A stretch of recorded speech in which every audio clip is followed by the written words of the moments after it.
ஓம் நம சிவாய நமக. தென்னாடுடைய சிவனே போற்றி, எந்நாட்டவர்க்கும் இறைவா போற்றி.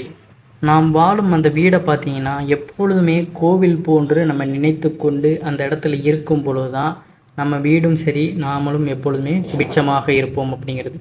நாம் கோவிலாக கருதப்படும் அந்த வீட்டின் முன்வாசல், அதாவது நிலவாசற்படி இருக்குது பார்த்தீங்களா, அந்த நல்ல சக்திகளை ஈர்த்து கெட்ட சக்திகளை திருப்பி அனுப்ப வேண்டுமென்றால் நாம் அதனை முறைப்படி பராமரிக்கும் பொழுது தான் அந்த வீட்டில் உள்ள எந்த ஒரு கெட்ட சக்திகளும் உள்ளே வராமல் அந்த நிலவாசற்படியை தடுத்து நிறுத்தும். அப்படி நிலவாசற்படியில் நம்ம எப்படியெல்லாம் வைத்துக்கொள்ளணும், எப்படியெல்லாம் வைத்துக்கொள்ளக்கூடாது அப்படிங்கிற ஆன்மீக சார்ந்த பதிவை தான் இன்றைக்கு நம்ம தெரிந்து கொள்ள போகிறோம். இந்த பதிவை முழுவதுமாக பாருங்கள். கட்டாயம் இது உங்களுக்கு ஒரு நல்ல அதிர்வலைகளை ஏற்படுத்தும். இதை பின்பற்றி வந்தாலே உங்கள் வீட்டிற்குள்ளே எந்த ஒரு எதிர்மறைகளும் நுழையாது அப்படிங்கிறதான். நம்ம வீட்டிற்குள்ளே நுழைகிறோம் பார்த்தீங்களா, அந்த தலைவாசல் பகுதி, அந்த காலங்களில் வீட்டில் உள்ளே செல்பவர்கள் தலை குனிந்து செல்லும் அளவிற்கு தாழ்வாகத்தான் அந்த வாசல் பகுதியை பார்த்திங்கன்னா அமைத்திருப்பார்கள். அதற்கு காரணம் என்னன்னு பார்த்தீங்கன்னா, நம் வீட்டிற்கு வாசற்படியில் மகாலட்சுமியும் அஷ்டலட்சுமியும் குடிகொண்டு இருப்பதாக ஐதீகம். கும்ப தேவதைகளும் வாசலில் 2 பக்கமுமே அமர்ந்திருப்பார்கள். அவர்களை நம்ம வாசலுக்குள்ளே நுழையும் பொழுது, வீட்டிற்குள்ளே நுழையும் பொழுதே நம்ம தலையை குனிந்து செல்வதற்காகத்தான் அப்படிப்பட்ட அமைப்பு அந்த காலத்தில் அமைக்கப்பட்டுள்ளது. அப்படிப்பட்ட தெய்வ கடாட்சம் அந்த இடத்துல அமைஞ்சிருப்பதனால தான் நம்ம அவர்களுக்கு மரியாதை நிமித்தமாக தலை குனிந்து செல்கின்றோம். அப்படி நம்ம வீட்டிற்குள்ளே நுழையும் பொழுதே பார்த்திங்கன்னா வாசற்படியை மிதிக்காமல் தான் செல்லணும். இப்போ நம்ம ஆலயங்களுக்கெல்லாம் செல்கிறோம்னா அங்கே அதற்கென்று இருக்கின்ற வாசற்படி, இந்த பெரிய கால் வைத்து தடம் மாதிரி இருக்கும் பார்த்திங்களா, அந்த வாசற்படி மட்டும் சற்று உயரமாக இருக்கும். அந்த வாசற்படியை பெரியவங்க எல்லாருமே பார்த்திங்கன்னா தாண்டி தான் செல்வார்கள். அதற்கு காரணம் அந்த வாசற்படிக்குள்ள மரியாதை தான். அந்த இடத்துல நுழைவாயில் எப்பொழுதுமே பார்த்திங்கன்னா நுழைவாயிலுக்கு எல்லா இடத்துலையுமே நம்ம மதிப்பு கொடுத்து உள்ளே நுழையும் பொழுது தான் அது நமக்கு நல்ல பலனை கொடுக்கும். தினமுமே பார்த்திங்கன்னா பெண்கள் காலையில் எழுந்திருக்கும் பொழுதே, பெண்கள் காலையில் எழுந்தவுடனே நிலவாசற்படியை தண்ணீர் ஊற்றி கழுவ வேண்டும். முடியாதவர்கள் ஈர துணியால் துடைத்து சுத்தம் செய்து மஞ்சள் தேய்த்து பொட்டு வைக்க வேண்டும். நம் வீட்டு வாசற்படியின் முன்னால் ஒரு கண்ணாடி குடுவையில் நீரூற்றி அதில் மலர்களை நிரப்பி வைப்பது மிகவும் நல்லது. அந்த குடுவையில் உள்ள மலர்கள் நம் வீட்டிற்கு நல்ல சக்தியை ஈர்க்கும் தன்மையை கொடுக்கும். கண்ணாடி குடுவையில் உள்ள நீரையும் மலரையும் தினமும் நம்ம மாற்ற வேண்டும். மாவிலை தோரணம் விசேஷ நாட்களில் மட்டும்தான் கட்ட வேண்டும் என்ற அவசியம் கிடையாது. விசேஷம் அல்லாத நாட்களில் கூட நம்ம 11 மாவிலைகளை நம் வீட்டு வாசலில் தோரணமாக தொங்க விடுவது நல்லது. அது துர்சக்திகளை நம்ம வீட்டில் உள்ள அண்டவிடாது. இந்த விஷயங்களை எல்லாம் பார்த்திங்கன்னா நம்ம வாசற்படிக்கு முறைப்படி பராமரித்து கவனித்து கொண்டு வரும் பொழுது தான் நம்ம வீட்டிற்குள்ளே எந்த ஒரு கெட்ட சக்திகள், கந்திருஷ்டி இப்படி எதுவுமே அண்டாது. அந்த இடத்துல பார்த்திங்கன்னா இது எல்லாமே அது எல்லாத்தையுமே ஸ்டாப் பண்ணி வெளியே அனுப்பிடுது. நம்ம முறைப்படி வாசற்படியை கவனிக்காமல் வீட்டை நம்ம குப்பை மாதிரி போட்டுக்கிட்டு இருக்கோம், எதுவுமே நம்ம பராமரிக்காமல் இருக்கிறோம்னா வீட்டிற்குள்ளே வாசற்படிக்குள்ளே எல்லா இடத்துலையுமே அந்த தெய்வ கடாட்சம் அப்படிங்கிறது வெளியேறிவிட்டு எதிர்மறைகள் தான் சூழ்ந்திருக்கும். ஏன்னா இப்போ வீட்டில் ஆள் இல்லை, ரொம்ப வருஷமாக பூட்டி இருக்குன்னா அப்படிப்பட்ட வீட்டில் பராமரிப்பு இல்லாமல் இருக்கும். நம்ம வீட்டில் புழங்கிக்கிட்டே இருக்கும், ஆனாலும் சுத்தம் பண்ணலைன்னா நமக்கு பிற கஷ்டங்கள் தான் வந்துக்கிட்டு இருக்கும். இதனால் கூட பார்த்திங்கன்னா எதிர்வினைகள் நமக்கு கிளம்பத்தான் செய்யும். அதே போல் பார்த்திங்கன்னா இந்த புகைப்படங்களையுமே நம்ம வீட்டு வாசற்படியில் மாட்டி வைப்பது மிகவும் சிறப்பாக இருக்கும். அதே போல் பார்த்திங்கன்னா லக்ஷ்மி தேவியோட புகைப்படத்தை நம்ம வீட்டு வாசலில் மாட்டி வைப்பது சிறந்தது. அப்படி நம்ம வீட்டு வாசலில் லக்ஷ்மி புகைப்படம் இருக்குமே ஆனால் காலணிகளை வாசலின் வெளியே விட்டு வர வேண்டும். அதாவது வீட்டிற்குள்ளே நம்ம செருப்பு போட்டு போவோம்ல, அதை பார்த்திங்கன்னா வீட்டிற்குள்ளே போடுவதை தவிர்த்து விடணும். வெளியவே பார்த்திங்கன்னா விட்டு வைத்து வருவது தான் நல்லது. ஏன்னா காலணிகளில் சில நேரங்களில் பார்த்திங்கன்னா ஏதாவது ஒட்டி இருக்கும், அதில் கூட பார்த்திங்கன்னா எதிர்வினைகள் இருப்பதற்கு வாய்ப்பு இருக்கின்றது. அதற்கு தான் காலை நம்ம உள்ளே வரும்பொழுதே கழுவிட்டு வரணும் அப்படின்னு சொல்வது. அதனால் லக்ஷ்மி தேவி புகைப்படம் வீட்டு வாசலில் மாட்டியிருக்கோம்னா அதற்கு பக்கத்திலேயே காலணிகளை கலட்டி வைப்பது கூடாது. கும்பகலச படத்தினையும் நம் வீட்டு வாசலில் வைத்திருந்துமே ஆனால் நோய் நொடிகள் நம் வீட்டை அண்டாது அப்படிங்கிறது. ஸ்வஸ்திக் அடையாளம் அதிர்ஷ்டம் மற்றும் செல்வத்தை நமக்கு தேடித்தரும்.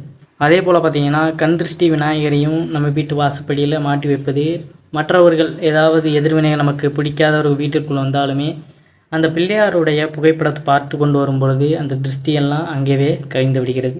நம் வீட்டுக்கு வாசல் கதவில் குலதெய்வம் குடியிருக்கும் என்பது ஒரு ஐதீகம். இதனால் சத்தம் போடாமல் கதவினை திறப்பதும் கதவினை அடைப்பதும் நல்லது. நாம் இடும் சத்தம் குலதெய்வருக்கு இடையூறாக கூட இருக்கலாம். அதற்கு தான் பார்த்தீங்கன்னா தாப்பாவை கிழக்கக்கூடாது, கதவை இப்படி ஆட்டக்கூடாது அப்படின்னு சொல்லுவாங்க. அதற்கு பின்னால் உள்ள இந்த தாற்பயத்தெல்லாம் நம்ம சின்ன குழந்தைகள் பார்த்திங்கன்னா விளையாட்டுக்கு செய்வாங்க. ஆனால் பெரியவங்களாக நாம் பார்த்திங்கன்னா தேவையில்லாமல் கதவை எட்டி உதைப்பது, இப்படி ஏதாவது ஒரு சண்டை வந்துச்சுன்னா இவ்வாறான விஷயங்களில் ஈடுபடுவாங்க. எந்த ஒரு சிறு வாய் தகராறு ஏற்பட்டாலுமே சண்டை வந்தாலுமே அதை அமைதியான முறையில் பேசி சரி செய்ய பழகிக்கணும். அதற்காக வீட்டில் உள்ளவங்களை துன்புறுத்துவது, தவறு அவதூறான வார்த்தைகளால் பேசுவது அப்படிங்கிற விஷயங்களை ஈடுபடக்கூடாது. அதற்கு தான் முறைப்படி இவ்வாறான ஆன்மீக சார்ந்த விஷயங்களை கடைபிடித்து வந்தாலே வீட்டில் உள்ள அந்த எதிர்வினைகள் எல்லாம் அகன்று போய்விடும். ஏன்னா சில பேருக்கு பார்த்திங்கன்னா வீட்டிற்குள்ளே வந்தாலே ஒரு வித எரிச்சல் தான் ஏற்படும். ஏதாவது தேவையில்லாத அவதூறான வாய்த்தகராலே ஏற்படுற மாதிரி இருப்பாங்க. அவ்வளோ எதிர்வினைகள் தான் வீட்டில் சேர்ந்திருக்கும். போர்க்குளம் மாதிரி தான் இருக்கும். அதுக்கு தான் முறைப்படி வாரம் வாரம் பூஜைகள் செய்து இவ்வாறு நிலைவாசற்படியை கவனித்து நம்ம வந்தாலே நம்ம வீட்டிற்குள்ளே இருக்கின்ற எதிர்வினைகள் எல்லாமே நம்மை விட்டு விலகிவிடும் அப்படிங்கிறது.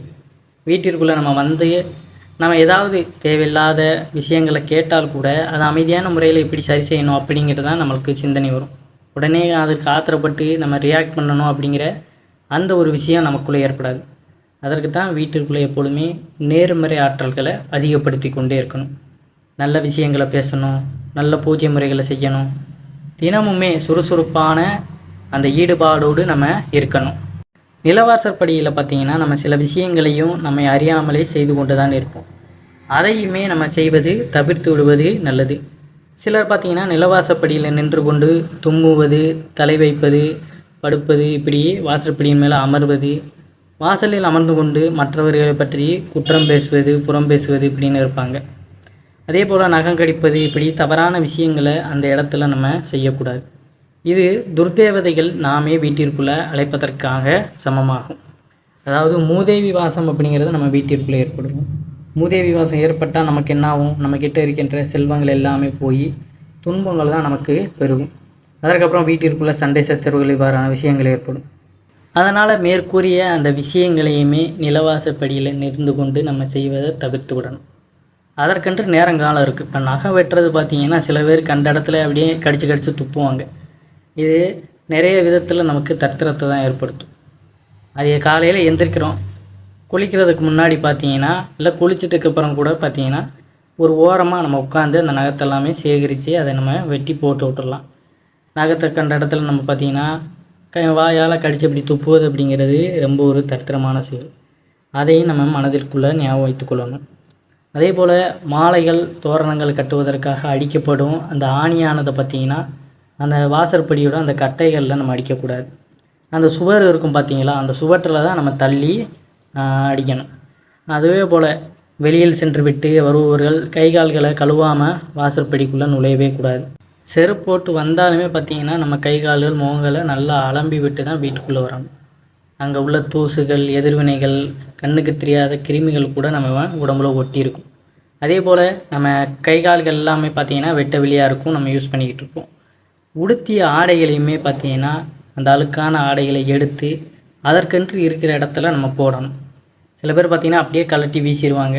குழந்தைகளுக்கு தெரியாது, அவர்கள் ஸ்கூல் படிச்சுட்டு வரும்போது பார்த்திங்கன்னா அப்படியே போட்டுருவாங்க. அதை நம்ம முறைப்படி எடுத்து வைக்கிறோம். நம்ம வளர்ந்ததுக்கப்புறமும் இதே செயலை செய்யக்கூடாது. உடுத்திய ஆடைகளை உடுத்தினவர்களே பார்த்திங்கன்னா எடுத்து வைப்பது தான் நல்லது. அதை மற்றவர்கள் எடுத்து வைக்கணும் அப்படின்னு அப்படியே அதை போட்டு விடக்கூடாது. எல்லாத்தையும் வீட்டில் அவரவர்கள் செய்கிறத அவரவர்கள் முறைப்படி செய்தாலே வீடு சுபிட்சமாக இருக்கும்.